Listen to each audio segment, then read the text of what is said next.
ये फैसला कर लिया है कि अगर हमास फेल भी हो गया, नाकाम हो गया, तो वो इजराइल को किसी भी कीमत पर छोड़ेगा नहीं। ईरान ने रूस को ऐसे हथियार यहां पर मिलने वाले हैं जिनसे पहला हमला इजराइल और अमेरिका के अड्डों पर किया जाना फाइनल भी हो चुका है।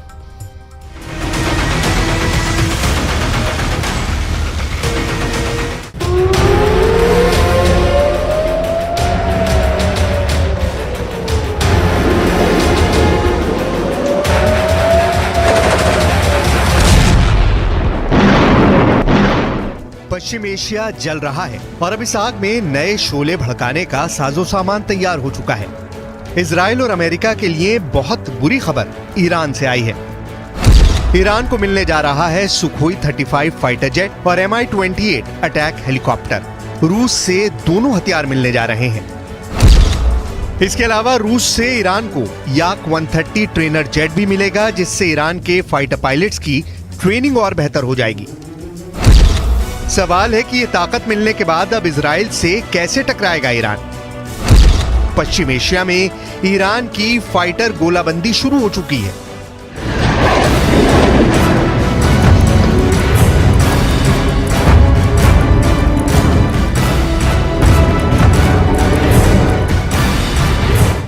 जब इजराइल और हमास के बीच युद्ध खत्म नहीं हुआ है और नेतन्याहू कह चुके हैं कि हमास के एक एक कमांडर को चुनकर मारेंगे, तब इस युद्ध का लंबा खिंचने की पूरी गारंटी है। गाजा की आग कैसे पूरे पश्चिम एशिया को जला सकती है, इसका 1 महीने का ट्रेलर पूरी दुनिया ने देखा है। 15,000 लोगों की मौत तो सिर्फ शुरुआती कही जा सकती है, क्योंकि इजराइल का बॉम्बिंग मिशन अब गाजा से निकलकर बाहर भी जा सकता है और इसका सबसे बड़ा टारगेट अगर कोई बन सकता है तो वो है ईरान और साथ में वो मिलिशिया जो ईरान के साथ है। इसीलिए सुखोई 35 और Mi-28 अटैक हेलीकॉप्टर को लेकर रूस और ईरान की डील पर पूरी दुनिया में चर्चा हो रही है। सवाल है कि सुखोई 35 जैसे लॉन्ग रेंज फाइटर के टारगेट पर कौन सा देश होगा? क्या इस फाइटर जेट के टारगेट पर खाड़ी में अमेरिका के अड्डे होंगे या फिर ईरान अब इजराइल पर हमले के लिए तैयार हो रहा है?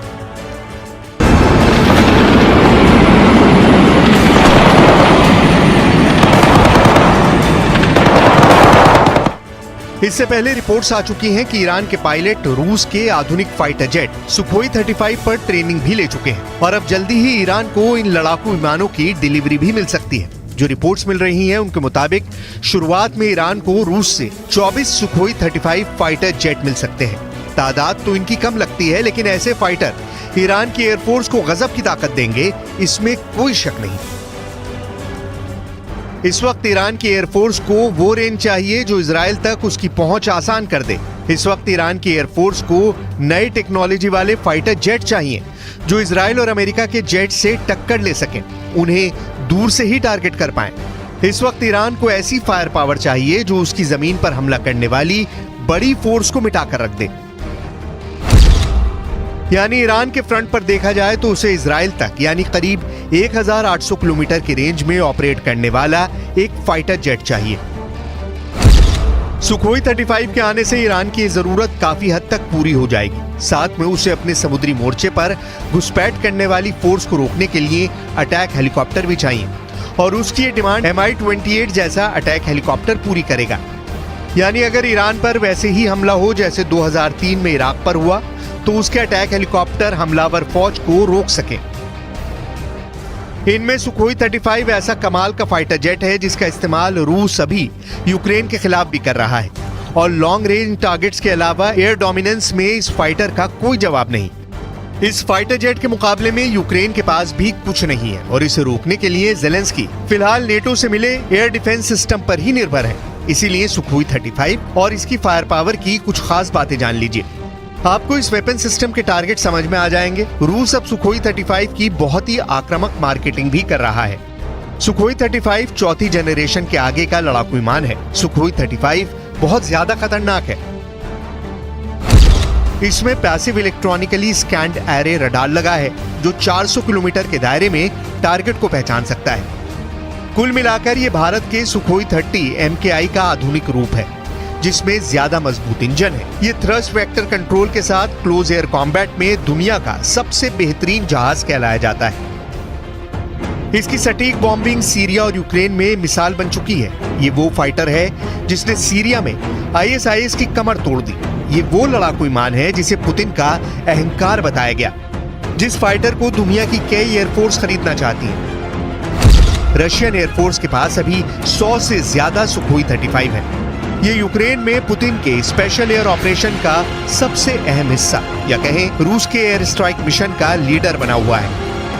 2024 तक रूस की एयरफोर्स को ऐसे 30 और जहाज दिए जाने की तैयारी है।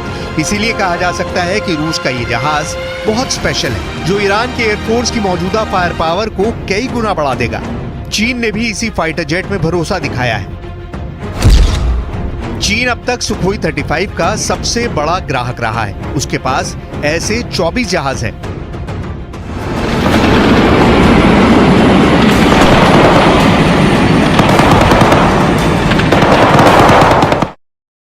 ईरान और रूस की इस डील पर इजराइल की बहुत पैनी नजर है। इजराइल के पास ईरान से कई गुना बेहतर फाइटर जेट है। उसके पास F-35 स्टेल्थ फाइटर भी है।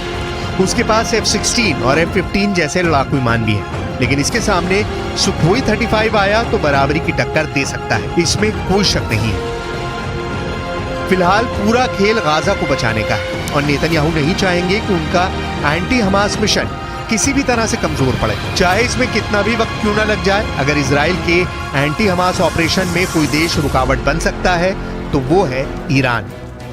और ईरान के मजबूत होने का मतलब है कि इजराइल की अपने दुश्मनों पर पकड़ कमजोर पड़ जाएगी। ईरान के पास सुखोई 35 आएगा तो जाहिर है कि ईरान ज्यादा ताकतवर बनेगा। और इसकी बड़ी वजह रूस ही है, क्योंकि आज वो ईरान को अपना सबसे खतरनाक फाइटर जेट देने को तैयार है। देखा जाए तो चाहे फाइटर जेट हो या फिर ड्रोन, रूस और ईरान ने अपने रिश्तों को बहुत शातिराना तरीके से ढककर आगे बढ़ाया है। यूक्रेन युद्ध में पुतिन इतनी तबाही कभी नहीं मचा पाते अगर ईरान ने रूस की मदद ड्रोन देकर ना की होती। इसीलिए यूक्रेन में रूस ईरान के ड्रोन से बहुत बड़ा मैसेज लगातार देते रहे।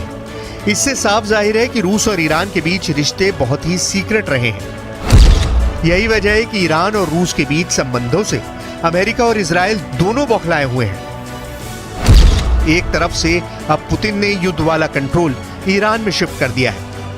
अब ईरान और सऊदी अरब के समझौते या कहें कि तनाव कम होने से दो देशों को सबसे बड़ा नुकसान होने वाला है। इनमें से जाहिर है कि एक अमेरिका है और दूसरा इजराइल है। इजराइल को उम्मीद रही है कि ईरान को एक साझा दुश्मन साबित करके वो सऊदी अरब की तरफ दोस्ती का हाथ बढ़ा सकता है। लेकिन अब ईरान और सऊदी अरब का समझौता इजराइल के ख्वाब पर पानी फेर सकता है, क्योंकि सऊदी अरब नहीं चाहेगा कि ईरान से उसके सुधरे हुए संबंध इजराइल की वजह से फिर खटाई में पड़े। ईरान की एयरफोर्स जिस तरह से मजबूत हुई है उससे सऊदी अरब को कोई दिक्कत नहीं, लेकिन अब इजराइल में ईरान वाली खतरे की घंटी बजने लगी है।